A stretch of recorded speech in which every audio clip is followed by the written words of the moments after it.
the back squat goes up. Now we know the clean might come up here. Back squat goes back up again. We can see this with the clean as long as their technique is dialed in or proficient. I see the correlation because I think the clean is a little scary for some of them in terms of turning the bar over. And we only power clean. I don't have them do full cleans just yet. One of our guys didn't want to power snatch 130. He's like, it's too heavy. But then he power snatched 130 at 2.15 meters per second. I'm like, dude, 2.15 like power snatch for you, like this is easy. Like I have them using it even when we're not tracking speed, just so they can get used to seeing it and like, oh hey, that was really hard. I'm like, that was your 8th rep, it was 0.76, sister. Like that's not that hard. Sorry. After 4.5 minutes, like I probably could have stopped there. When the final 1200 meter person ran, I looked over, I was like, what y'all got, like 2 minutes left? They're like, we're at 45 calories. I was like, oh shit. We're going to give you guys the absolute best keys behind Division 1 strength and conditioning, and we're going to start right now. We're going to give you guys 90-minute discussion of talking shop in strength and conditioning with Dustin Dailey, Director of Sports Performance with the women's basketball team at Wake Forest. We're going into all the key aspects and assessments around what it takes to become a Savage basketball player, and that includes the most important lifts. And I think those lifts that he likes are going to surprise you, especially for basketball. So let's get into it. All right, Dustin. So one of the big things I want to know is what is it like training or being in the room and working with, a sport like basketball. Okay, so sports where athletes aren't like traditionally known to want to spend time in the weight room or to try and improve, through resistance training, mainly due to the fact that these, especially female basketball players, men's basketball players, are just huge. They're tall and they don't like lifting because it can be much more of a struggle compared to somebody who's 5'7". So what is that like as the director of sports performance for women's basketball at Wake? It's actually really fun. Having women specifically, it's very odd to watch the men walk in and you're seeing 7'1" and 6'9", and then our tallest, we're maybe 6'3", 6'4". So I don't have to deal with that extreme end. But it's a fun experience because they're stronger than they think. Training ages vary, but I stick to the fundamentals and I try to make it as fun as possible. I talk a little bit of smack and the funnest of ways, trying to get them to laugh. And then, hey, should I go up 2.5 like on each side? It's like, I'll try 10 on each side.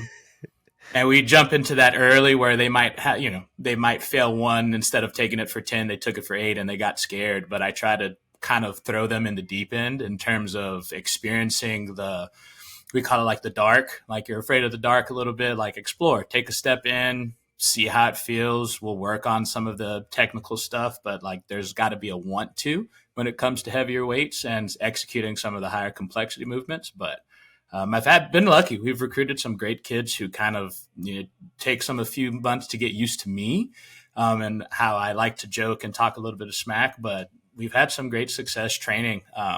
Like we lift weights. So, what would you say fundamentally when you're describing like the fundamentals? We stick to the fundamentals. What would you define as the fundamentals? Fundamentals. Yeah, for basketball. So I break it down like squat, hinge, push, pull. We're barbell oriented. So we do Olympic lifts. We don't snatch often. I do snatch a few individuals, but we clean. Some people who have some wrist and shoulder, elbow issues, we find variables for it, but we barbell we front squat, we back squat.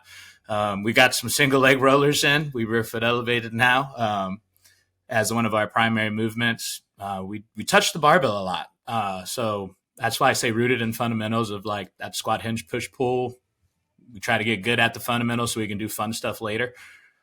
I love the barbell based comment. Like, yeah, we're barbell based. And it's like, it's funny because I don't know if I've ever heard someone like explicitly say it in the sense of like, we lift weights with a bar and we do heavyweight. Like that's the way it is. We're not doing like, maybe we do some of the other stuff too, but we're not doing, functional patterns shit. Yeah. I mean, like there's a lot of movements in the library, right? Like, yeah. There's nothing wrong with dumbbells and kettlebells. Like some movements are, you can only do with those things. But when you get in like the variety of athletes, we got someone 5'7" who has never squatted before versus someone 6'3" transferring in who's done nothing but barbell because her strength coach had 7 teams. So when they come in, it's like, hey, this is what we're about. Primarily, if you struggle with it and you're just that far behind, we'll find ways of getting there. But so my first question there was when you were talking about front squat, back squat, do you, do you get into with the taller athletes? And I've talked with Oliver Meal, so he was the strength coach with the Chicago Bulls, and he had explained. Now this is back in the '90s. He would talk about how they might take someone like Pippen and they would squat him like front squat to a box. Now he's 6'10", 6'9", right? And I was wondering, like, is that standard still, like in your scenario, your situation with women? Is it? Do you use a box? Do you not use a box? When in the year do you use it or not? Is there any issues mobility wise? Anything around height and squatting? I think that's a pretty common issue people have that tend to be taller. We have a few, and I do think like the squat wedge works really well. I've never explicitly had to install a box for that purpose. I do not think we've progressed enough yet to use the box squat as a range of motion inhibitor for like in-season lifting or when we're really chasing strength just yet. I've only done it for a few people who might have get, a little banged up through the week when we're in season to where it's like, hey, I don't want you to go past this because if you do, you will be in pain. So that's kind of a yes and no answer. I haven't had the issue, with the mobility thing yet outside of a few people who have had injury. Okay. And you're saying the squat wedge, so somebody's going to have their heels elevated, and as the heels are elevated, that might initiate a little bit more of the knees going forward. Their butt then can almost sink into the hips, so like the hips can open up a little bit more. Yep. Usually fixes it, but they're tall. So like even I'm taller for like I'm a pseudo Olympic weightlifter, I like to say. Like at 6'1", I'm taller than, it's harder for me to snatch. So like, 1 inch heel height for me, really nice. Those little flats, a little shaky. So right. 100%.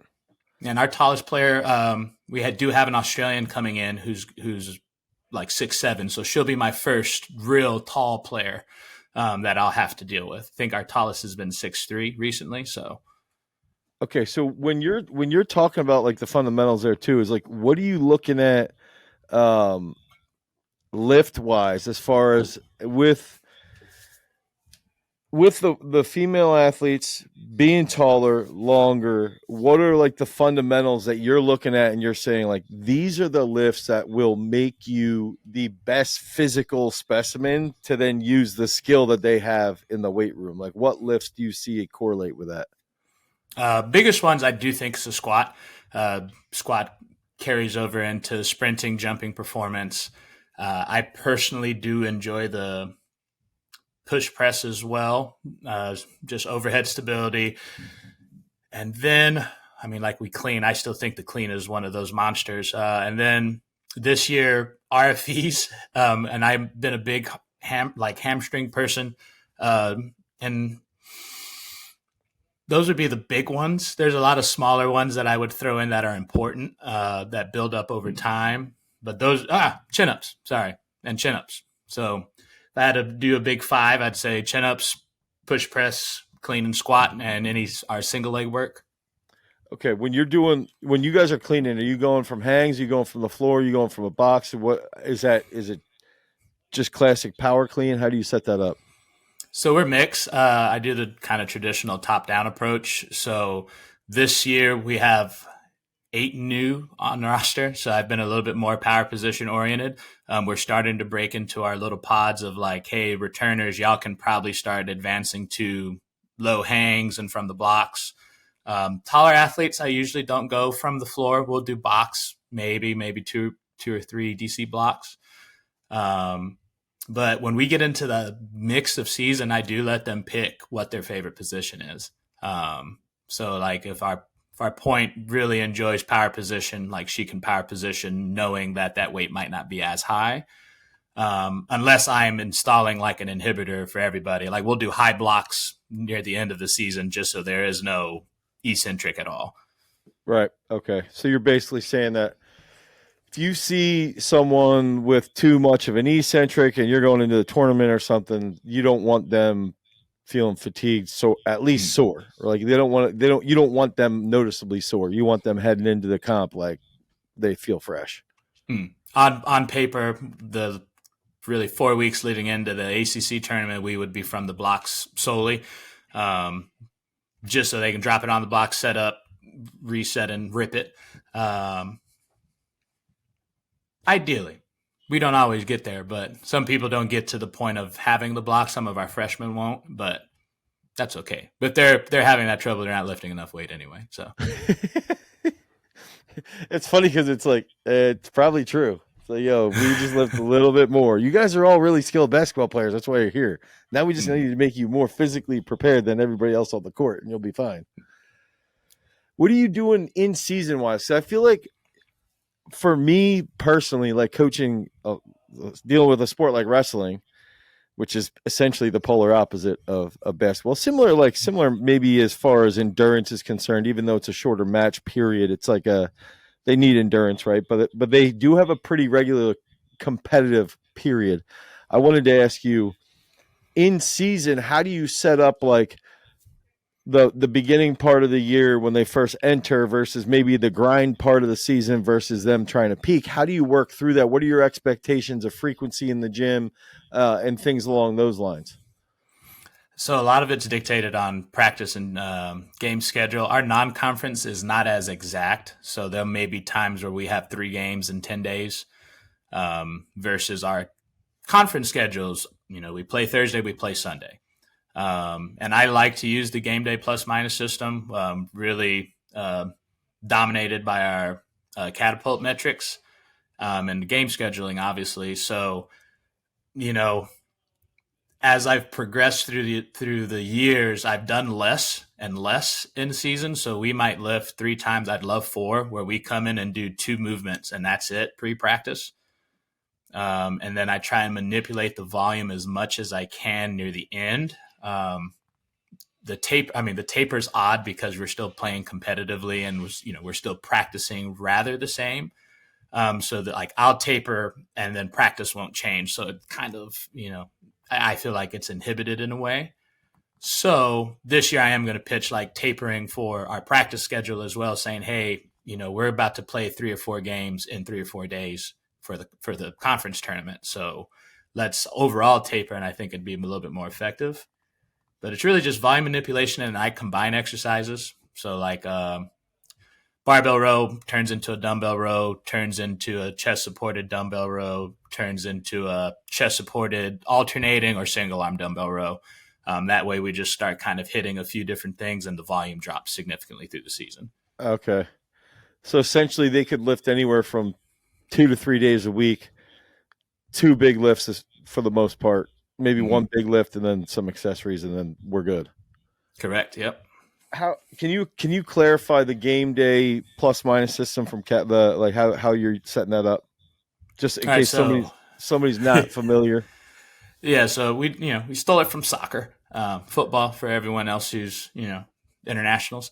So essentially, the game day is game day. Anything plus is the days preceding after the game, and minus is the days before the game occurs. So if we're playing on Thursday, Wednesday would be considered game day -1. The day after, the Friday, would be considered +1, and you extend that out until you run into your next game day. That's the easiest way to explain the basics. There are a few where you're -1 and +2, but that just kind of sets you up a framework to know that practices should look a certain way and as should lifts. What's up, guys? Our podcast and our channel are sponsored by our own strength training app, Peak Strength. The entire focus of Peak Strength is to provide you guys with the absolute best sports performance app that you could ever imagine. We build out the programs on the back end. We take in all of these different decisions that we learned here on site at Garage Strength so that we can then apply it to you so you can improve your training. So if you guys want to improve your overall sports performance, head over to peakstrength.app, the Google Play Store or the Apple iOS Store. Download Peak Strength. You'll get a free week of training, and then you can start getting on those gains, get those reps done so that you can become a champion. Now, let's get back to the video. Peace. It's literally just like a spoon-fed guide that's really like, do this on this specific day related to this competitive situation, Hmm. and do whatever lifts you want, but this is what we would recommend as far as that framework is concerned. Pretty much. I think it's like, it's funny because as stupid as it sounds, it's like, I don't know if you ever go through this, but I wanted to share this where I'll have the same thing where I'm like, man, this is like the 15th year that we've been to U.S. Nationals, and I'm still like, all right, I'm 12 days out. What exactly should we be doing? And it's like finally at this point where I'm like, dude, we are already, we're 12 days out. It's a rinse, wash, repeat. I just look at previous year. I look at the whole model. I'm like, okay, 15 days out. This is what we're doing with this type of athlete on this type of schedule leading into this type of peak. And it's amazing how much something like that game day plus minus is like, yeah, it's easy. Just do this, What do I you will say I'm all the time. I'm in that boat. Yeah, and it's like it minimizes your stress. I did want to bring up, how do you communicate to athletes that like, yo, we're gonna be lifting in season, like we're gonna be getting work done in season. So the bare minimum, you're maintaining strength, likely slowly still getting stronger. How do you communicate that, or at least put out there that this is a goal? Directly. So, I'll be like, Yes. hey, we're gonna lift. Like we're lifting weights in season. One of our transfers. I don't wanna fib about how much she was lifting, but she first day back squatting. Very strong female. She took like 195 for like 0.71 on 5 reps. And I was like, man, this is like lighter than in season lifts. And she's like, what? And I said, yeah, that's, you're going to be lifting 200 plus pounds throughout the year. I hope there's no, Yeah. that's going to be the thing. It's dependent upon the speed for me, but based on what I'm seeing, yeah, be ready for some 225 singles. So even with that, how you just laid that out, dude, this is great because we just had a trainer meeting this morning and we're talking about some of my guys are heading into a peak at USA's, and I echoing you, one of our guys didn't want to power snatch 130. He's like, it's too heavy, but then he power snatched 130 at 2.15 meters per second. I'm like, dude, 2.15 like power snatch for you, like this is easy, like it's not heavy. That's good speed, good movement.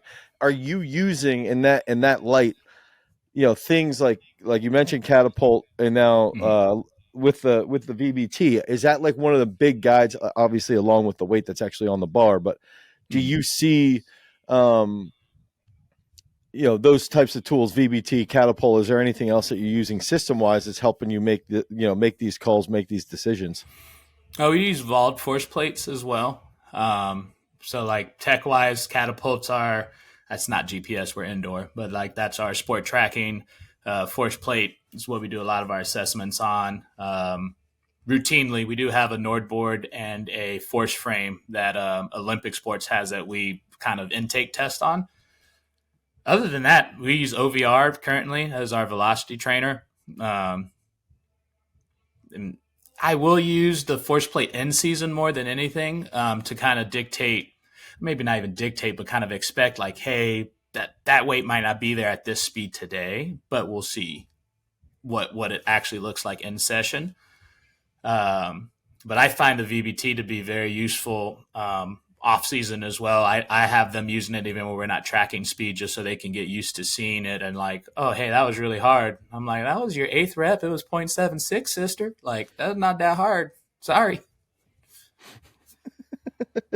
What do you see as far as like, let's say 80% on women's basketball, 80% clean? What would be a power clean? Let's say good speed for that.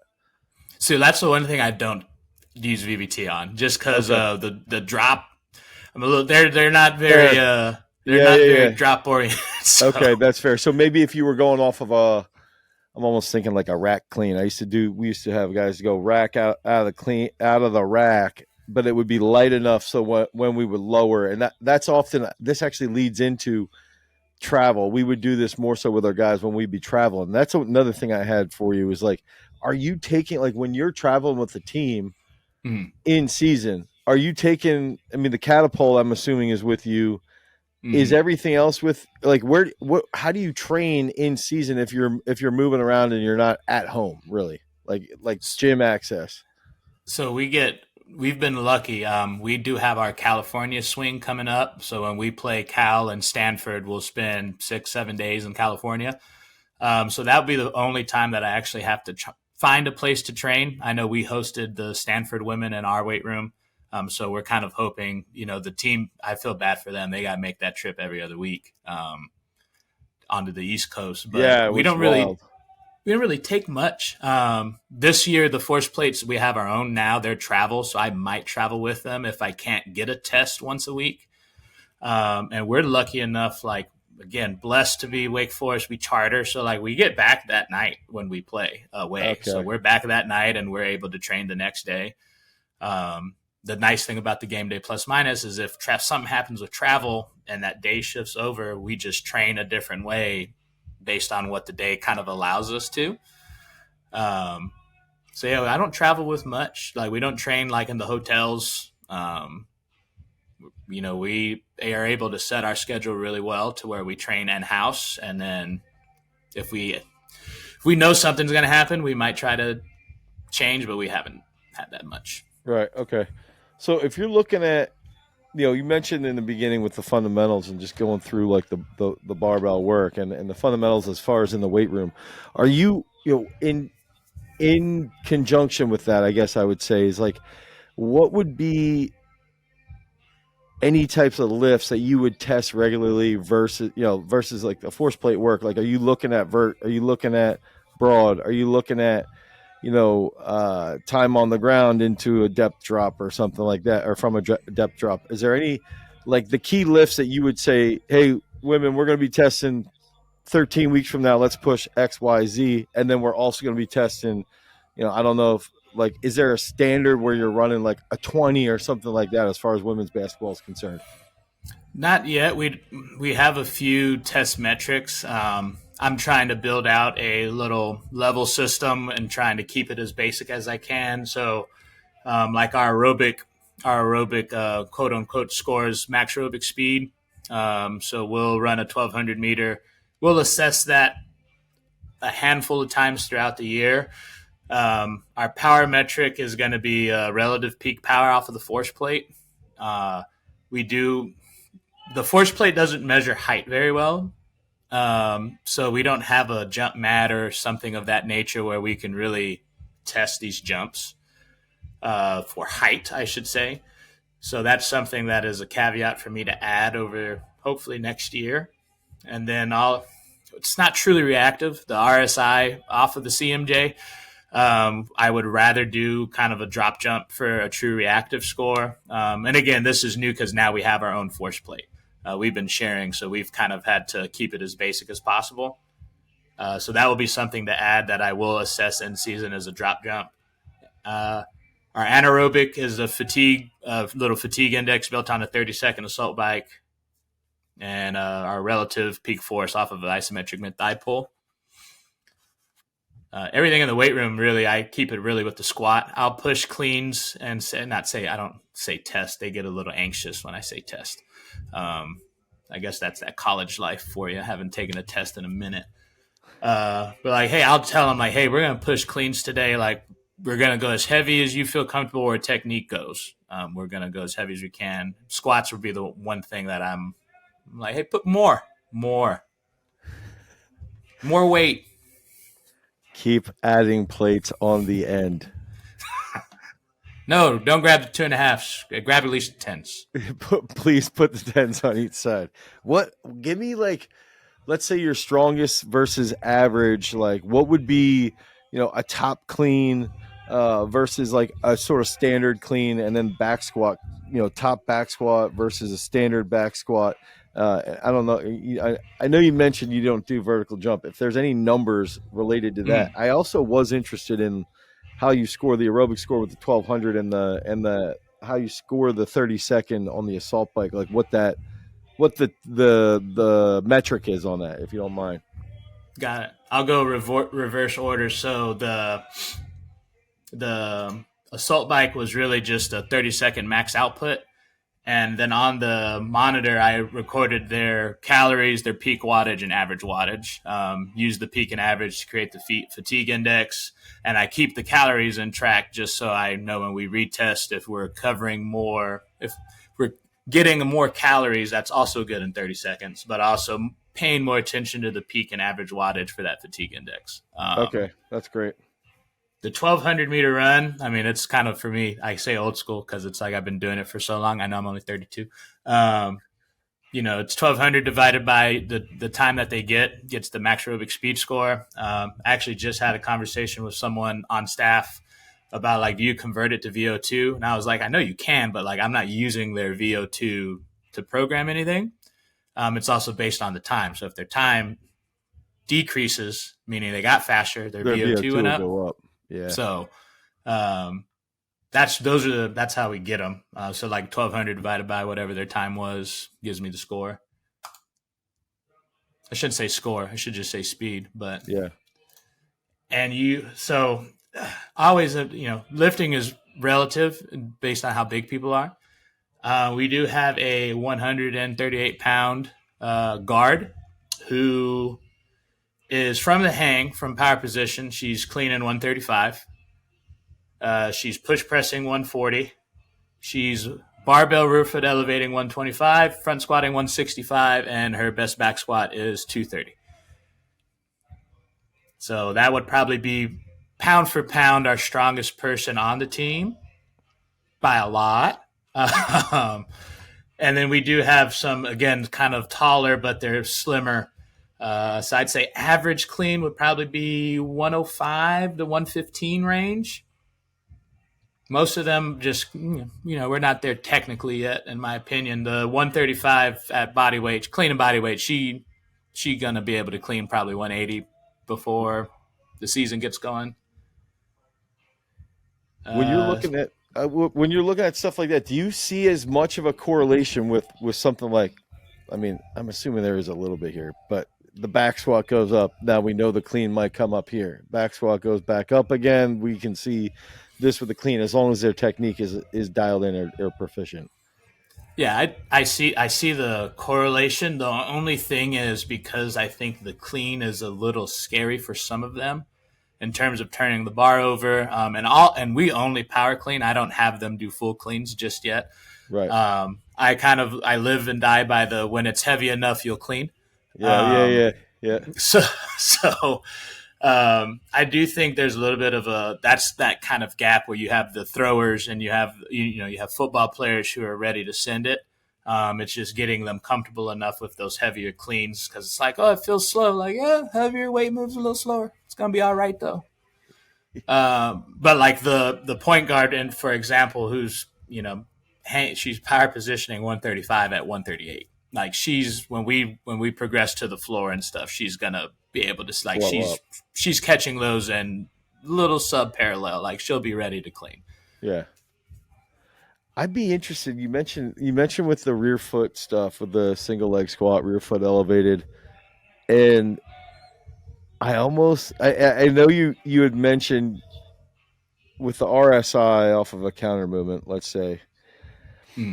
I would be very interested to see if there's a correlation between a higher rear foot elevated and the reason why to the RSI, if you can measure that. The reason why I'm interested in this is I've seen a lot of success in taller athletes on the single leg squat, like getting to the point where they would much prefer to single leg squat, basically because it's like it establishes the depth for them and tends to be a bit more comfortable.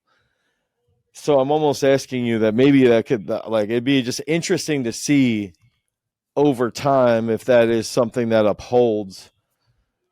Now, I'm a bit biased and I have my opinions on that, but I'm wondering if it actually is there's a little bit of truth to that, because they would just be a little bit, I feel like they'd have a little bit more tension in the joint then. I don't know if you have any thoughts on that. I'm smiling because I agree. We rear foot elevated this morning. So it's just funny. And we're in week 6 of our summer, week 1, being aggressive. By the way, thanks for the single leg rollers. Yeah. No problem. So when they came in, I think I bought two. Tried them out myself. I was like, oh, this is a must. Like if I'm using the barbell for rear foot elevated, you got to be able to outfit the facility. So when they came in first week, they're shook because we've never done anything outside of dumbbells off of a rear foot elevated. So they're a little shook. And I'm watching them today. I was like, man, this might be our squat. I literally today, I was like, this might be our squat pattern through the year. Like maybe instead of our traditional squat end season, we're gonna rear foot elevated. Right. For the same fact of, everyone looks clean, like it's very specific joint angles as they go down. And I think they create more tension because they're on one foot and there's that stimulus of, oh, I might fall down. So they're getting a little bit tighter as you would like to see in a squat. That's harder to kind of tell until the movement's going, but I really like it. And as far as the RSI thing, I will test it if you'd like. We will look at it. I think it'd be interesting to see, and like, especially if you would look at it and say, okay, this is where we started with single leg squats. This is the RSI, and then these lifts go up, and then 12, 16 weeks later you test here. And the interesting thing that you pointed out is that when someone gets into the single leg position, one, they're never fully locked out. So like if you take a bench off the rack, you're locked up, right? Like you can recover here. If you take a back squat, you can recover and you can take a couple breaths. And in the single leg squat, yes, you will have athletes still do that, but because their hips flex, their knee is never really truly locked out. There's still tension there, and I think that's where you see the core and the trunk and the knee joint becomes a little bit more stable because they tend to be in that position where it forces this, like, I don't want to go too far, but I had this theory that if you ever study like the stumble reflex, your body actually thinks you're in this, it's like stumble mixed with cross extensor. Your back foot is literally in the air. So you're having this thought process, or your brain is not necessarily thinking it, but working through it, going like, okay, we're in this position. We've got to be a little bit more heightened. And I think that might be a genuine reflex for it. I don't know.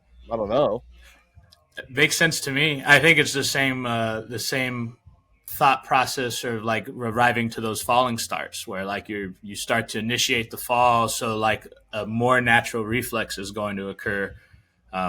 Same with like Nordics, where it's like, oh, you want me to catch myself? I'm like, trust me, you'll catch yourself. Like you're not going to let your face hit the floor. Like no matter how hard you try. Yeah. Yeah. It's like, I didn't say that to everybody because some people would try, but yeah. That makes sense to me from I can see the thought process there for sure. Yeah, I think it's like too with longer limbed athletes. I'd be interesting too to see what happens with that ISO, because you mentioned the ISO, and I've noticed taller, so like a volleyball player or a basketball player, let's say 6 foot plus. Actually, we got a tight end at Penn State. The dude's 6'7", and it's like his pulls. Like if we would ever do, so he's trained from the time he was younger, so we would do meathead shit like clean pulls and stuff, which we don't usually do with high, like a college level athlete. We usually don't do clean pulls, but because we're squatting so much. But with a developmental kid, we might do that just to help with the pattern. But his back, because he's so tall, would always get banged up. But with single leg squats, he wouldn't feel that as much, and his glute would get quite a bit more fatigued and sore the next couple of days. But I actually think that is another aspect of height being a factor with the positive nature of single leg squats and being able to adapt to that. I don't know if that makes sense, but I've noticed that on that back end. Again, it makes sense to me. I can't give you that feedback with the team right now because they absolutely despise the exercise currently because it's new. It's new and it don't feel good. But I do think that exercise has a place in basketball solely for that purpose. I really do. Coach Starkey works with the men here, so I'll see if he does it through the year at all, whatever variation. But you know, it works. It makes sense. That's why I'm sitting. Wake up in the morning thinking, am I really gonna not front squat or back squat all season when we get into the mix? And like, am I really gonna do this first time in my career? And every day it gets a little closer to yes. So, well, one thing you can do is you can actually, you can have them do single leg squats, and then on a drop set, you just have them do like a 60% front squat. you know, we're 7 weeks into rear foot elevated. They start getting, we're gonna drop set into a front squat. Like, yeah, it'll be fine. Don't trust me, we'll be fine. So what's a split that you have like right now? What are they running as far as like, is it always total body, or is it up or lower? How do you set up your splits? I've always been concurrent in nature. The fun story behind that is I never knew it was called concurrent until I was a GA. my boss, Matt Nine at Salisbury, I think picked me up from the airport and was like, yeah, what do you do? And I explained it to him. He's like, oh, so you concurrent? I was like, sure, whatever you want to call it. You're like, I'm just lifting weights, bro. Come on. Yeah. So we have it kind of split. Unfortunately, our practice schedules have changed a little bit more than I'd like. So we're on a 4-day split. And it's rather concurrent. So like day one, we'll do some single leg plyometrics. We'll do our power position, power clean, we're rear foot elevated, and then we'll RDL. Day two, we'll do our primary relative strength. So we'll do right now we're in a huge overloading eccentrics with the chin up. And then we'll do some bodybuilding, bis, tris, and shoulders. And then we'll do either our max aerobic speed or small sided games on our Tuesday. Wednesday off day. Thursday's our double leg plyos into our currently we're doing introducing hang below knee power cleans, and then we'll do our off feet anaerobic conditioning on the assault bikes. Last day, all strength work. Barbell push press is a pseudo strength power, but we'll push press, we'll front squat or back squat, and then we'll bench and row. Yeah, that seems pretty good, and I think relatively like how, I mean, even how you described that earlier, fundamental. So when you see somebody come in, let's say basketball player comes in, what is, I guess I had a couple questions of like consistent issues that they tend to have from the sport, and maybe issues, but also like, what are the consistent things that you see that they're very good at as well? So like problem areas, but also success areas in a different light, like which that you tend to just see because of the sport, because of the height, whatever that might be. Problem areas, some of it's just kind of like that shin, foot, ankle, like usually something pops up the first 3 to 4 weeks when they come in for summer. And that's something I think every strength coach in basketball has to navigate at some point, just from an increase in volume on the hardwood throughout the season, of course. I haven't had true freshmen in a while where there's a bunch of them, but can't front rack a bar. That's, pretty standard for me. Freshmen coming in outside of the two who are now sophomores, both of them could front rack a bar. What do you do for that with the front rack? What do you? Oh, I'm so mean. We'll do like I call it a front rack mobility circuit, and it's like the traditional prayer stretch. Front rack holds with a partner where they're essentially force feeding them elbows high, which is nice because they do get a little used to the discomfort in the bar being where it should be. They're kind of in a quarter squat. We'll do some shoulder stuff, and I try to individualize it. So like if I see it's like, oh, that's actually a lot of like, what's wrong with your wrist, or it's actually your lat or it's your shoulder, I try to give a third that's a little bit more that. But the freshman group now, we quite literally 4 days a week did prayer stretch and front rack stretch, and then one other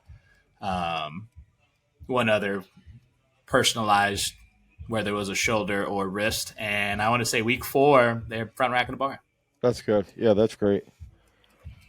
So the shin, foot, ankle stuff, how do you alleviate any issues around that? Like I've thought about this where it's like one taller taller athletes too, they're going to be a little bit heavier because of just the height. Even if even if they're lean, it doesn't matter. They're going to be taking a pounding on the hard wood. Is there any prep work, or how do you go about that on a regular basis in training too? Even with the how frequently they're going to roll their ankles, possibly the jumping, all of that stuff. Yeah, prep work wise, I try and keep it as generic as I can. They don't realize how like many little low level hops that we do to kind of prep them for it. But my biggest thing has always been the running component, our conditioning when we're doing our like Euro fit for max aerobic speed. How can we assess and implement it differently? So all of our, I feel bad calling this, all of our Shin people, we did a different test, and I hope they don't see this, but I made a terrible mistake. I made them do a 90 calorie assault bike for time. Okay. Probably should have been closer to 60. Now that I look at some of it, but I use that same kind of idea of like if I can calculate kind of a max aerobic speed per se, I can then have you do it. So their Eurofit might be like do 4 calories on the bike in 15 seconds, and we're going every other 15. So we try to change the max aerobic speed component as much as we can to off feet.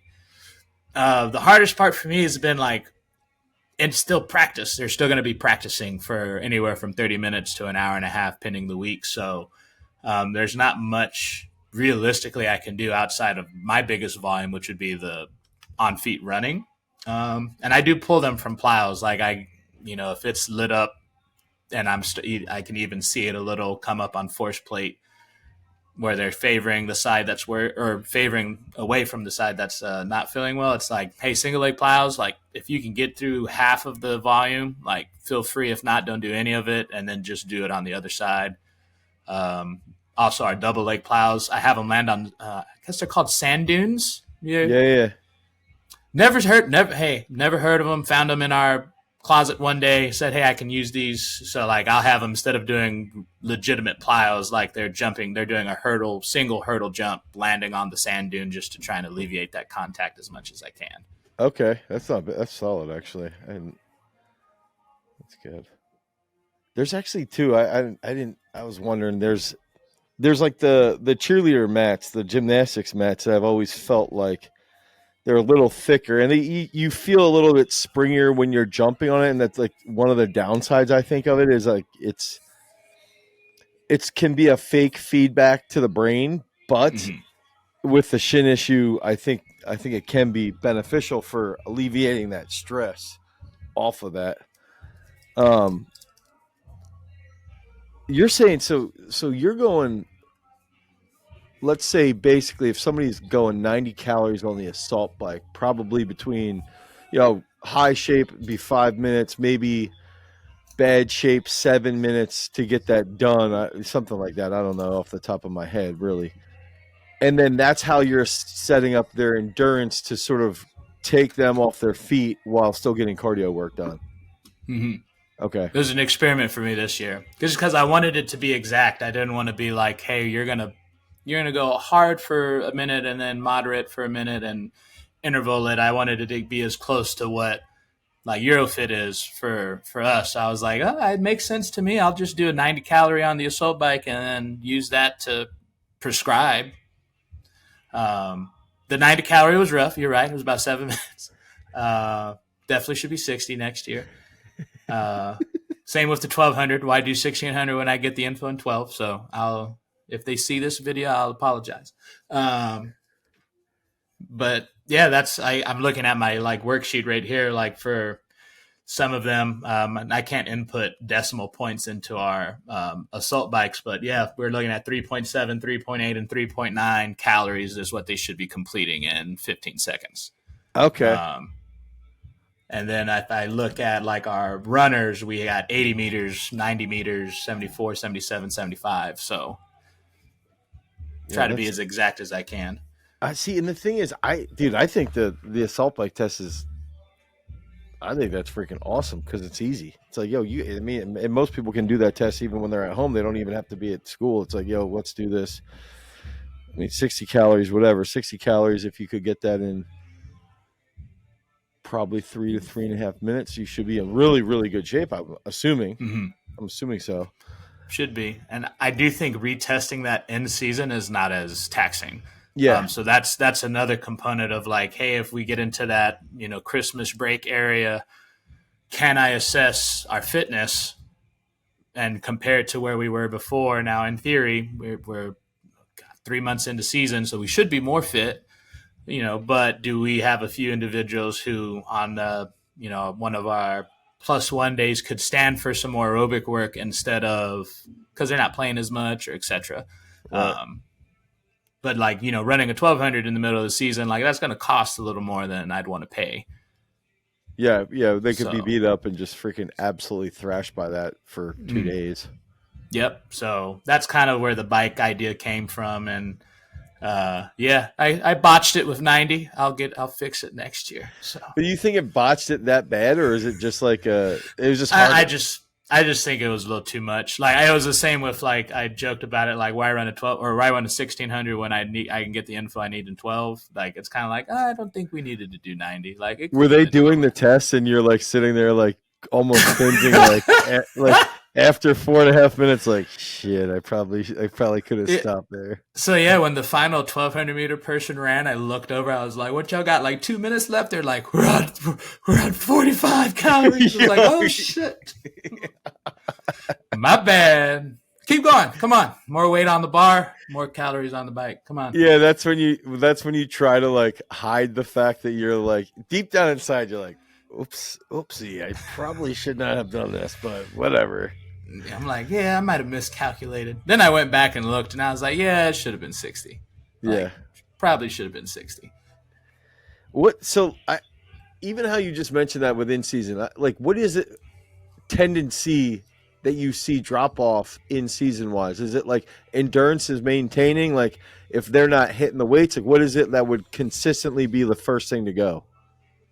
I honestly think it depends on their playing time. So I think our players who don't play as much do lose some fitness over time because they essentially have one off day and then 2 extremely low days in our game days. So they're losing 2 on paper heavy stimulus of basketball. And then we use one of our game days we use to try and pick up our low load players. And it's like, we can only play so much in order to catch them up. So over the course of time, I do think their fitness drops. And that is why like we'll be doing significantly more bike work this year based upon who's low minute and who's high minute. But I do think that's the first thing to go. The other thing would be, I don't think strength necessarily goes. But what I saw last year was like the intent to lift dissipates as you go longer into the season. And like you mentioned, like basketball is not known for it. So when you have it and everything's fine and dandy in the summer, and then you get into, all right, we're on game 25, like we need to come in here. We got, for the individual I mentioned before, like, hey, you got 225 for 3 singles today. Like, and we're going to go to a partial range of motion. And it's like, I don't really want to move 225. Like I'm smoked throughout the year. So I do think strength goes in terms of performance in the lifts, but if you look at a force plate, I think their strength is just fine. Yeah. It's almost like the arousal or the intent during the actual training session might be down from like putting the weight on the bar and being like, oh gosh. Whereas if they do the jump, you're still going to see a pretty decent pattern. So I did have a question as far as do you ever track actual mileage in a game? Like how much, individual? Oh yeah. Now, what would be a disparity in positions that run the most versus positions? Yeah, exactly. And like what the total mileage is per game?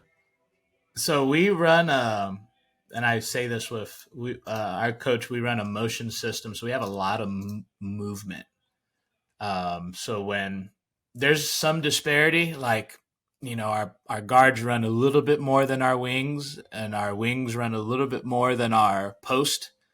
But I do find it's very minute driven. Like we've had games where a post will cover 4.5 miles, Damn. and and it's not average, but it's still significant. Even looking at and I have everything in meters. I just pulled up our last 24 activities for like team average.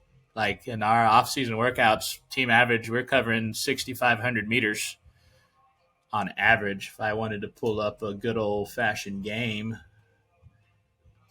let me see if I can do this real quick.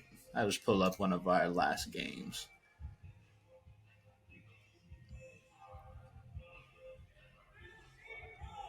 Yeah, our one of our points covered 7,500 meters in game. She played a lot. The other two people who are on the team still, who are played a little last year, didn't play as much. So I would say peak. We've had a few people hit like 9. Want to say we 9,000 had meters? this is including warm ups too. To like clarify, so I think in game would probably be closer to like 7,500 meters. I think it's important for people, thinking through this. It's like, I can't do the math this quickly, but if you're looking at just thinking about the 1,500, right? You're running 4 freaking laps, right? So you're going 4, and you're running 5. You're running 20 laps on the track essentially. Plus, I mean, that's just in the game. Plus another, you're running 24 plus laps on the track in warm-ups and in the game, and you've got to think through the lens of not just the fatigue physically, but also the actual technical side and the strategic side that these chicks are dealing with. Like, this is not easy. So you got to be like prepping them for absolutely everything, and then in the back of your head you're going, we got to clean more. We got to squat more. We got to single leg squat more. And we got to be able to handle 7,500 meters in a game. Twice a week. Twice a week. And then make sure that they're healthy. Yeah. Damn. So, okay, what about warm-ups? Like, how are you warming them up for, like, let's say do you do all the warm-ups for practice as well? I do. So how do you set that up, thinking through the time in the gym versus the time in the weight room, going through that lens as well? So this summer's been a little different, and I like it. They're giving me like a full 10 minutes to warm up the team. Sometimes it's like you got 4.5 minutes, and we're mobilizing, activating, potentiating, and we're jumping into practice. So like I've kind of, and I'll say microdose. I don't necessarily think it's microdosing, but it sounds fancier. We'll do like the first cooler. 5. They sound cooler. We'll do the first 5 minutes of doing some type of like FRC. We'll get into some of these kind of more demanding mobility positions, and then we'll kind of slowly progress into our kind of like plyo prep. And I try to do as low volume as I can, because we're warming up every single day. And then very general standard warm up, just trying to, like, I kind of consider the plyo prep to be more quote unquote sport specific than like the actual warm up. Like we'll high knee, we'll A skip, we'll reverse, we'll laterally skip. I wanted to say like I feel bad with my warm ups. I'm like, yeah, we quad lengthen, we hamstring lengthen, we do some core prep, like make sure we're ready to jump and land. Like we're ready to go. Only because in my mind, it's like there is a basketball warm up component. So I don't need to do all of this stuff when we're going to go into layup lines. We can increase our heart rate through layup lines, get more sport specific that way. How dare the sport do a warm up as well? I've joked with the staff before. I'm like, hey, we're never going to clean and squat and then come up and like be able to shoot the ball well. Like we're going to have to warm up the shot at some point. Right. But that's typically what we've done now. In the past, it's been very quick. Like we'll throw these mini bands on and we'll do little very fast activation. We're talking like 4 directional walk, some squats with tempo, some staggered jumps and lands, and then mini band off, general warm up, and then we're into practice. So it's pretty quick, and it's just like that aspect. That's tough. I did also have a question as well around how are you delivering? So I've been in a couple big weight rooms for football, and I've seen so like at Penn State they had basically you come in on the wall over here and there's a wall and it's got manila folders and you got to grab your hard copy and that's what you're doing, and then they Mm-hmm. try to have data input later. Mm-hmm. I've seen guys using iPads as well. I wanted like stuff like that. I think is interesting because I think it does feed into the environment of the system too, and the environment of the intensity of training. How are you handling even something as simple as that? So I've been. This is one thing, and I'll ask you about it, kind of in with this answer because a lot of your stuff's based on the training that you've seen and done. So like my first year, we were pen and paper, like printed out a card, you write it in, I input all the data later into a laptop. Then we got on to Team Builder, and we've had it, but I got annoyed with having to upload information on Excel, then taking it and having to change stuff over in Team Builder. We only use Team Builder for 8 weeks. People don't forget how to use it and do things incorrectly. So we jumped on a Team Builder, and now we're Teamworks. Have you heard Teamworks before? Yep. So Yep. Teamworks has a strength and conditioning component now, which we're currently using. So that all goes to tablets. And I took the very big strength coach leap of letting them use their phones solely because I was like, I kind of don't like the iPads because, like, if two people finish an accessory at the same time, you get to that point of like they're waiting for the iPad to input their information. So I was like, y'all can use your phones. So right now we're tablets, but like when we get into the nitty gritty of the season, like they'll just be on their phone. That's interesting because it's one of those. It's like it's a dude. It's a problem that I think a lot of people don't think through, and how it can have a pretty substantial impact on the room. Um, I don't even know how I feel about it. Like, I hate cell phones in the Mm-hmm. gym, but I think when I'm clear that I hate cell phones. Even we let everybody have a phone in the gym. We I could name one person right now off the top of my head that pisses me off with their cell phone use. Nobody else bothers me. Mm-hmm. It's like people are mature enough, and I almost think like that would be the case in this example. Is like if they're entering data, it's going to save you time. It's going to save you a Mm-hmm. lot of time to go back on it. Um, you almost just need to make sure it's like a no scroll roll a no scroll rule. They got to do No the scroll 90 cal test if you get caught on Snapchat or or TikTok. yeah, TikTok or Instagram. Yeah. I mean, like, and I will say, like, when I first went to the phones, I didn't like it.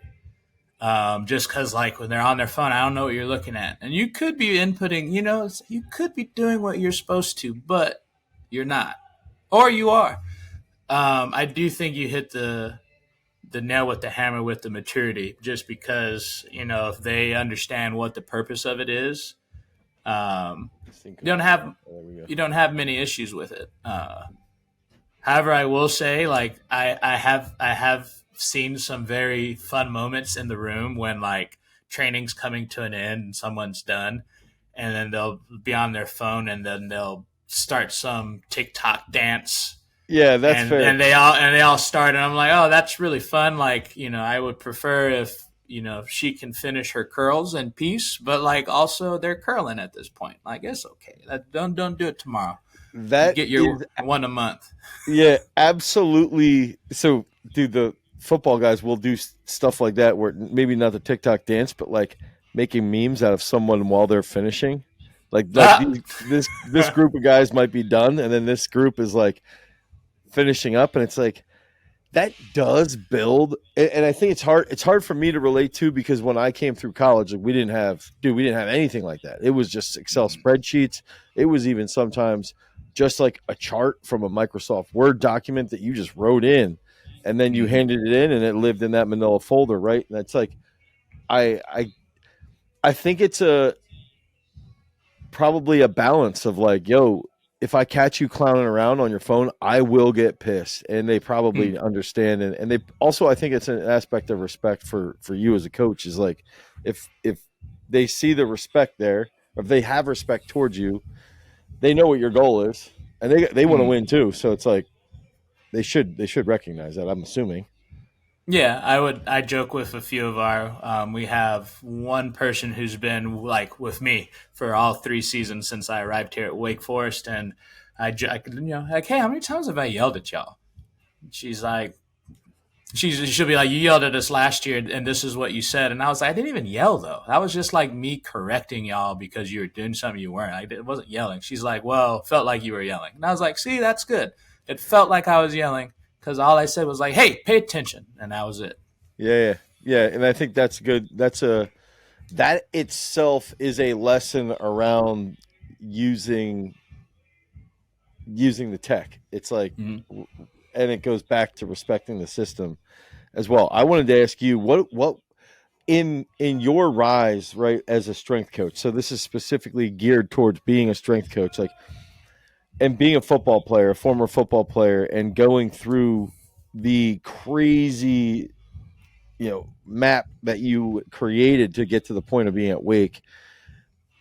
What are like the biggest differences that you see in other athletics and other sports, and even in the gender training, like training women's basketball versus, let's say, football team or something? What's the biggest stuff that you see, or the biggest challenges that even guys out there that are listening that might be strength coaches that are like, they're not thinking through, that maybe you didn't even think through at the time on the come up?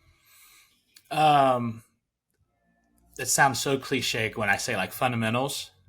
I do think, and I want to say myself and a few other GAs I was with, we try to experiment so much, which is good. Like you should experiment, but like I chuckle. I don't want to point anybody out, but like someone came on a few years ago and was like, "Yeah, I train every day with a strength coach privately." Blah blah blah. I asked what they do, and they're like standing on a Bosu ball, swinging around a med ball, and it's like, okay, like, why'd you do that? And they're like, oh, it's sports specific training, blah blah blah. And it's like, all right, well, like if I could tell one thing, it's like don't fall into the sports specific training hole like to that extent. Mm-hmm. As far as like different sports, I mean, you hit it with basketball. Like there's different cultures around strength and conditioning, and you have to navigate it. You can't force a square peg into a round hole. You're going to have to kind of coax some mentalities into enjoying training. Coincidentally, I will shout out St. Leo women's tennis. That was probably one of the most aggressive weight room teams that I've ever had, was a women's tennis team. Solely Why do you think because that they was? they don't like losing to anybody.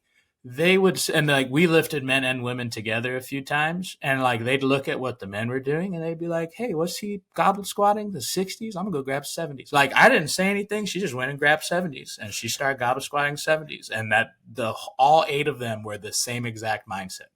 So like if you put that in front of them, they were gonna try their best to beat it somehow. Um, and coincidentally, 7 of the 8 were international, not American. I don't know, like just putting that out there. I'm not saying American tennis players can't lift weights, but just something from my experience was like it was odd. I've never had a women's tennis team say, hey, what are the men doing? Like we're not having that. So really, it's Like, like the competitive nature right there of like, how can you, dude? We had a trainer meeting this morning with our guys. We have this every Monday, and it's like, yo, when we do time sets, meaning like we'll put a percentage of bench, let's say, or a percentage of single leg squat, whatever it might be, and we'll hit a time set. Let's say 5 reps. We're going to time it as soon as you start the initiation. Then we stop it at the top on the last rep, and then we chart this out, and then we can see like who's hitting what percentage at what. It's sort of like our version of VBT mm-hmm. without setting it up. And undoubtedly, it's like, yo, I'm going to beat you in this time. I will beat you. And it's every single, and then the athlete even is looking at it from a competitive perspective. Mm-hmm. So I think it's like there's some way, and there's something to be said for like, how can we get people or athletes as competitive as possible, even in the training environment, without putting their technique at as a Mm-hmm. challenge. which I think any type of external feedback helps, like VBT helps.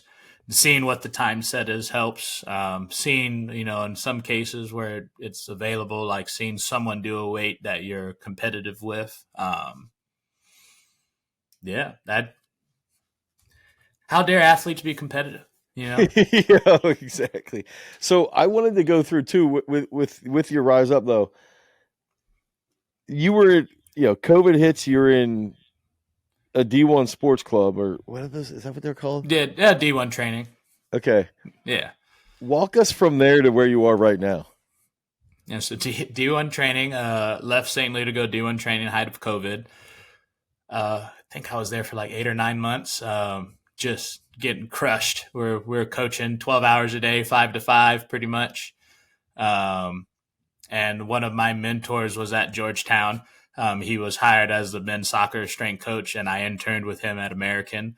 And he had called me like, hey, this might be an opportunity. Just wanted to gauge your interest. And I was like, God, yes, get me out of this private facility that I'm in College Station, Texas. Being from Texas, no disrespect, but College Station, you got to be a Texas A&M student to really enjoy it.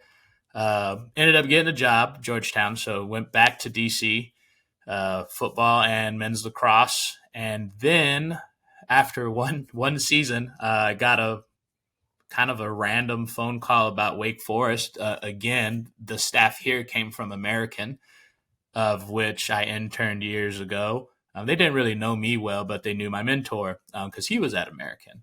So, they asked him, hey, who would you kind of recommend for this position, if not yourself? And I got thrown on that list. And I met my wife at Georgetown as well. And quite literally, I think the day before I got a phone call about Wake Forest, we were talking about where we would want to live if we had a choice. And she went to her master's degree at ECU. Very next day, I get a phone call about Wake Forest. And yeah, that was 3.5 years ago, I think.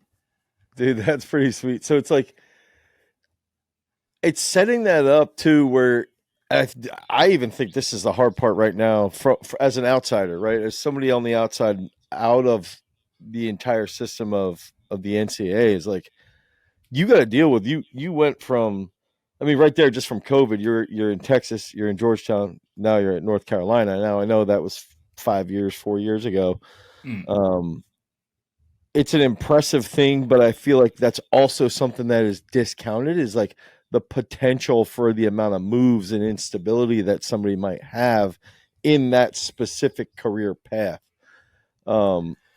Yeah.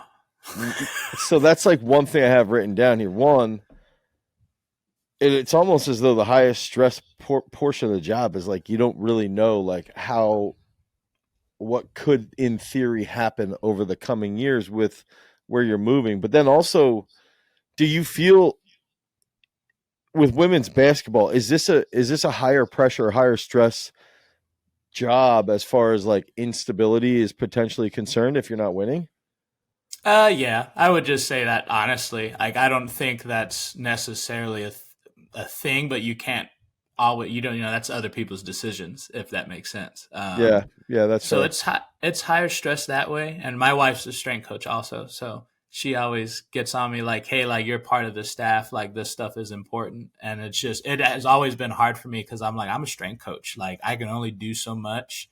And as long as I feel like I'm doing everything to the best of my ability, I feel pretty comfortable with myself. So I'm a little odd when it comes to that component. But I will say, absolutely, when you're with a team, when you're with a football team or a basketball team, whether it's men or women's, I do think the pressure is there.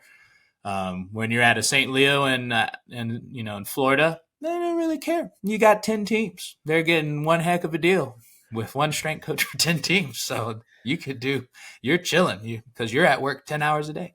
But now, yeah, the pressure's there for sure. Even in a job like that, like, walk us through, you're at St. Leo, you got 10 teams. How, because so I work with South Dakota State's wrestling team.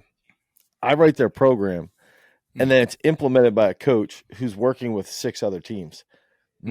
How are you handling that? Like, is it literally just we're getting one workout up and we're doing, and it's even more so the fundamentals, or how do you work through and manage all of that?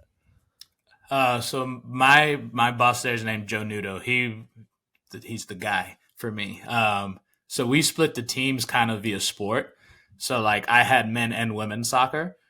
I had men and women's lacrosse. So like the training wasn't so different between the soccers. It wasn't so different between the lacrosses. But like yeah, we had if I had 10 teams, there was like one soccer program, there was one lacrosse program, there was one swimming and diving program, um, split with some deviations for the men and women. There's one tennis program. But yeah, they got individualized. I say individualized. They got team programming amongst the 10 pretty much. And then our coach, like I mean, we'd coach. He'd have baseball at 5. I'd have soccer at 6. If we needed to split the room, we split the room. We would coach for about 4 hours straight, and then we'd get lunch and lift and some computer work. And then we got the 3 or 4 hours in the afternoon, and then that was the day. And then love them to death. Women's basketball coaches say, "Hey man, you want to come warm the team up at the game? When y'all play? 7 p.m." Nah, I'm good. I'm sorry, I can't Yeah. do it. Yeah, I can't be there. It's about to rain. I don't know. Yeah, My knees hurt when it rains. I gotta go. I think like that actually, I had just written this down. It's like, how do you handle? Maybe I don't even want to go into that question. How do you handle? How do you handle like coaches coming to you and saying like, "Yo, Dustin, like we gotta work some sports specificity. Like we gotta get." Yeah, I'm just thinking through I'm thinking about the parents that ask me questions here. And it's Mm-hmm. like and you brought this up a little bit on when you were talking about the one athlete that had a strength coach on the side. Mm-hmm. There's like the sports specific spectrum, and it can go all the way from like you're just squat, bench, deadlift, you're way over here, and you're just super general. And then there's Mm-hmm. like I think Middle about ground. yeah, then I think about like a thrower. And if I would say like the most minimal amount of sports specificity, you would throw, let's say, a heavier implement, but then you might also do like side medicine ball throws, and it's pretty standard. Like, but that could be the most sports specificity you would get. But then you go all the way out here, and you got like the Bosu ball, like oh you catch a basketball pass in this exact position, so now we're gonna have you do like something with like a tornado ball overhead in the Yep. Bosu position. Like, Yep. how do you work through communicating to a coach? This shit doesn't work. Like, you take care of your realm, we'll take care of our realm, and it's gonna be good. How do you do that without being like this shit doesn't work? Um, so I'm a great person to ask because in my youth, I definitely didn't handle those conversations well. I definitely erred on the side of that's dumb and and you shouldn't do that. Came out a little more colorful than that when I was 22, 23. Yeah, But throughout the years, I gotten better at it. My mentor that I mentioned at Georgetown is named Sean Foster. And Matt Nine actually both were like, hey, you got to find that 80-20, like got to give them a little something. So I've tried to be like, okay, like let me hear it out. Let me see the exercise. If it makes sense or I can modify it to where I agree with it more, like, sure, we can do it. Like there's this assistant coach here who sends me videos all the time of like some change of direction stuff. And like most of it, I'm like, I do that already. I just don't do it in the setting that you're seeing it. Um, so it's kind of like I take it and say, hey, I'll implement this and I might throw it in a warm up. And that's kind of usually how I do it is like I try to do it in front of them. And then the least impactful way on the program. yeah, There's been a few times in the years where I'm like, no, that's not happening. We're not going to stand on the Bosu ball and catch a heavy basketball and then spin it around while trying to jump on the Bosu ball. I think you posted a video about the dude with the bands. dude, that was Uh, wild. and That was it's like, actually that might be the dumbest thing I've ever. Dude, I've seen a lot of dumb stuff. And with social media, when now here's the wild part that you just pointed out. You talked about I don't want to throw him under the bus, but there's an assistant basketball coach who's sending you videos that he's seeing on Instagram. And the hard part here is that first, if you sent him basketball videos, he'd probably be like, yo, you don't know shit about this. So like, I don't know why you're sending me basketball videos, but like, let's say you sent a dude a drill of somebody doing something and it's flashy looking. The same coach might get mad. He might not, but let's just say theoretically the stereotype is they probably would get a little bit frustrated with you. The second portion is it's like boomer Facebookism, meaning boomers don't realize that there's a Facebook algorithm, and if they like certain pages, they will see more things like this. And in the same light, if you're on social media and you're consuming like some flashy, like, dude, we make videos sometimes that are made to get attention to then lead the person into watching the next video and then the next video. And then they realize we just snatch cleans, front squat, back squat, single leg squat. We do a lot of jumps. We do a lot of sprints, and you got to get strong as hell. And that's how you become a better athlete. But we might catch them with one of the flashy lifts on the front end that has a hook that pulls them in, like the guy standing on the chick standing and squatting on the bands. And I think the hard part is like coaches don't see that as much, or they don't think through this person might be doing, like Joel Seedman does and he said, I had him on a podcast. He said, I do a lot of that stuff literally just to get people to watch me and to get engagement first. And I think if we all put our shields up a little more, we could conquer that boomer Facebook issue. But it's probably never going to happen. So it's interesting because it's like this dilemma where, and at the same time, dude, full disclosure, I think some of those movements that you do see on Instagram, there's some guys putting out really, really interesting movements and interesting patterns that I think are useful. I don't think they are the secret to becoming and unlocking this new realm of sports performance, but I do think they can be useful. And like you said, in a warm up or something like that. So. And I think the delivery of the information changes it too. And like even here, our assistant, like I love him to death. Like he's been a great staff member. You know what I mean? It's like, hey, like how does this look? How does it work? And like and I would say like when I first got it, I was like, oh, if I was 22 again, I'd be so mad. I'd be just steaming out the ears, turning red. And now I'm just kind of like, let's see, it's like, let's see what was sent and actually look at it. Then it's like, this is actually one of the better videos I've received. Like all they're doing is, doing like a lane to lane slide. And it's like, yeah, they're great at that. Like it's because they're staying so low and not changing levels when they change direction. They're staying in a position of where they can react to stimulus and move. And it's like, I'll implement this. Like, or it's something that I already do. And I'm like, hey, like we do this. But it is nice. Like this has been a nice experience in terms of people sharing. Cause usually people send me stuff to make me mad as a joke. I get a lot of bands and upside downs and a bunch of stuff that's weird. And I'm like, y'all just trying to ruin my day. How dare you? I think the interesting part with all of it is like, if you so we got a guy who's doing he works for us in the summer, and he literally has his degree, a master's degree in math, and he looks at a spreadsheet, and this reminds me so much of what you said at the beginning. We're just trying to get guys the women to squat more. If they squat more, we're going to be okay.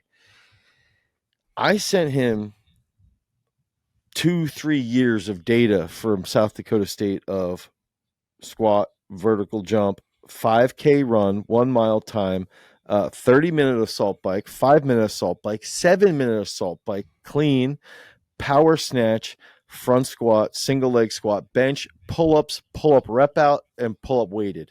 So 3 rep versus a rep out. So he takes all this information. Now that's a lot. At broad jump, those things. Goes through, puts it through models, okay, for statistical analysis. And he's like, yo, this is really interesting. There's one lift that covers everything from pull-ups to the 5K to the 1K, or to the mile, to the assault bike, to the bench press, the one lift that had the highest correlation across the whole gamut is a back squat. So he's like, everybody, just tell them back squat more. Now, I'm sure there's a point in wrestling, just like there would be where like, yo, you don't need a back squat probably more than 405 if you're a 174-pound wrestler. Like, honestly, it's probably plenty. But at the end of the day, most of the guys aren't doing that. So if you get to that point, then we can cross that bridge when we get there. But it's so interesting that it's like, then you take those kids that are doing the back squats and they're going to be able to do the upside down banded reverse kettlebell and get press. Good training stimulus. Yeah. It's funny. It's like, it's crazy. It's just, it's literally that simple, but it's not as flashy. So it's like figuring out how to package all that. Yeah, I mean, I'm trying to find my old table that I made, because like I was like, yeah, female. I was like, well, if we can get to back squatting like 1.4 times your body weight, 1.5, like we're good. Yeah, we're really good. That was one thing around that I did want to ask you is like, so with our stuff with sport depths, right?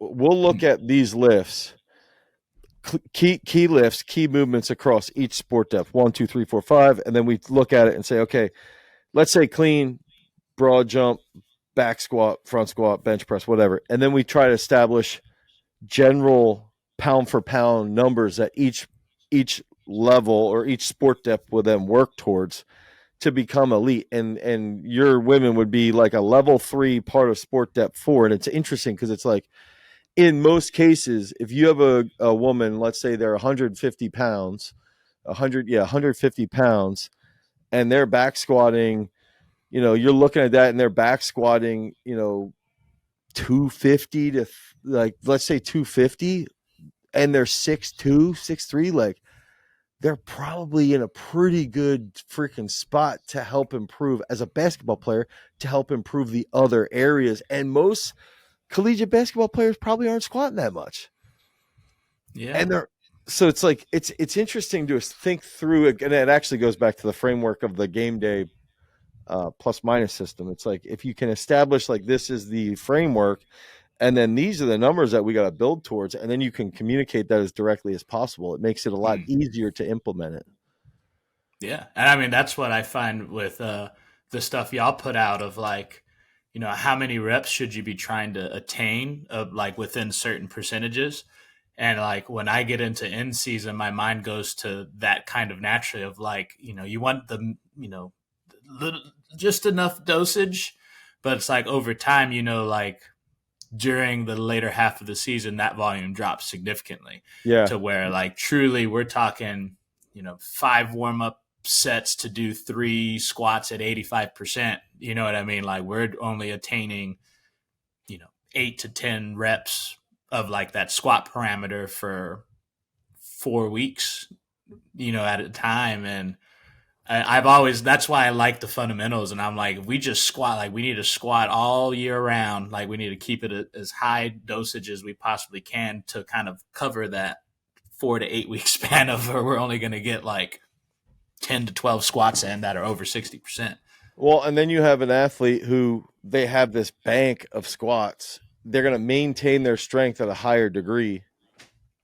And when they start squatting again, it'll just be more familiar. So it's like, we think the point of diminishing returns is it's like I think a lot of us get distracted because we think the point of diminishing returns on fundamental lifts is a lot lower than it actually is. And I think we all could I mean, dude, I look at football guys and I'm like, it's probably not hurting, to be in a position to hit 500 for a set of 10 on back squats. Like, I know that sounds insane because it's really, really heavy.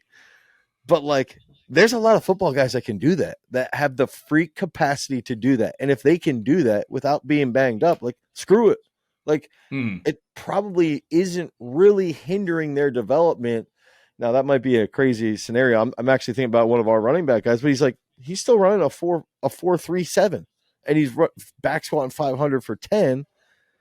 And in my old mindset, I would have been like, well, the point of diminishing returns is he's probably already hitting it. But then I'm also like, if it doesn't hurt him, like it's probably better to do that set of back squats than it is to go do an upside down reverse kettlebell banded press in a split, you know?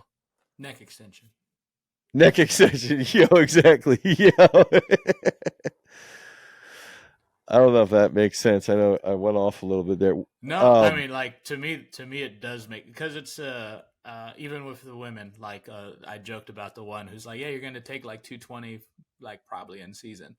It's like next year when you're back in summer, like what you think the number going to be if we're doing 225 in the season? Like it's Yeah, you to try. Let's go after a 1.5, 1.6 times body weight squat. Like, right. if you feel good today, send it. We going to Yeah, go for it. and then on top of that, she has this number goal that she wants to strive towards because she's competitive. And then very, very slowly, she works towards this and she likely becomes one of the better or is one of the best players on the team. And then all of a sudden somebody says, man, how do you squat that? Well, this time last year, Dustin said for me to work towards this 1.5, 1 times 6. And she tells another teammate that, and then there's 3 teammates standing around, and those 3 teammates now bring in that culture of like, I wonder what Dustin thinks I could back squat in 6 months. And that's how the culture gets rolling. And that's like the important part. And instead of having these non-measurable movements, now you have these movements that have a very clear weight on the bar with a potential speed on the bar with a potential transfer to other lifts as well. I think that's like the big factor that I in the past at least have forgot, like I can get away from, because I even get hit with those social media hook style movements. That happens to me here a little bit. We have a great staff, like all of Wake Forest Sport Performance staff's awesome. David Bass is our director, and we're all on the same hallway, which is, from my experience, odd to have football strength conditioning. We're all on the same hallway, so we're a little excluded because there's this like door. There's this keypad door that you have to be able to have your key to get in. Yeah. But like I have access to them. But I had 10 teams. I know how it is in the middle of fall. Like I'm not gonna go bother you to ask you a question and talk shop. So like there are times where it's like that exclusion. You're kind of by yourself with your thoughts. And boy, love my wife. I'd talk to her about stuff all the time. I get home and be like, yeah. So I was thinking like, why 1.5? Like why is it not something different? Am I not doing enough? Like their squats didn't go up as much as I thought they would. What is wrong with me? Do I need to change the programming up completely and try something else? They're doing finish Fridays and stuff. We're doing super long circuits and they're sweating, and I'm like, dude, I'm just trying to like find a 3RM. That's what my Fridays like. Yo, that's funny.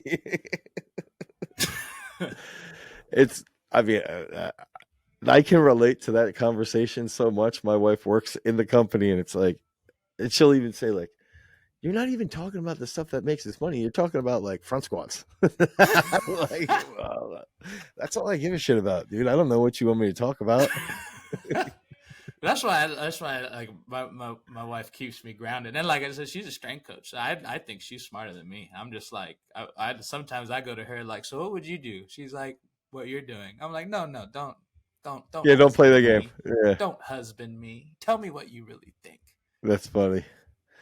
All right, Dustin, thanks for being on. Is there anything else that you think could add value to, let's say, a strength coach or like a self-motivated athlete watching this right now, like that might want to get into the strength game and seeing, you coming up, your rise all the way up to Wake Forest now, that you would have to offer? Oh man, I can sum it up with like, don't be afraid to take risk. And then remember what roots you, whether that's fundamentals in the weight room or life lessons of, stuff people have told you and have had impact on you. I think as long as you stay rooted in who you are and where you want to go, you can be pretty good. Be pretty good wherever you decide to. Absolutely. I agree with that. Dustin, thanks for being on today. And I look forward. I want to hear back from you on the RSI and the single leg squats. I got you. I'll email you the stuff this week if you want. No, that'd be awesome. And then it'd be cool to see if I don't know if what would be like, what's the first week of the season? Oh gosh, we're like first week of in season. We play in like November, but we get in our 20 hour about 4 weeks before that. So I want to say October. I was just thinking if you look at like increase a test now and then increase over single leg squat up to rear foot elevated squat up to like end of October or something. I don't know. And you could do a before and after, just see what the numbers would be. Dude, if you do that, I would have my guy run that, like all the numbers through and just to see. I got it. I'll do it. Oh, I would love to hear it. I'll give you the RFE numbers and then their RSI of the week. Okay, so when that happens, if it's before the season, then you got to come back on and we'll do another podcast and we can talk about that and further development of training. Got it. All right, that works. I'm right. gonna hold you to it. I'm gonna talk to Jason because I'm gonna try to set this in my Google Calendar. No, I got you. Even if it's in season, I got one team luckily, so we make some time. All right, sounds good. Thanks a lot, Dustin. All right, thank you, man. All right, later. Peace.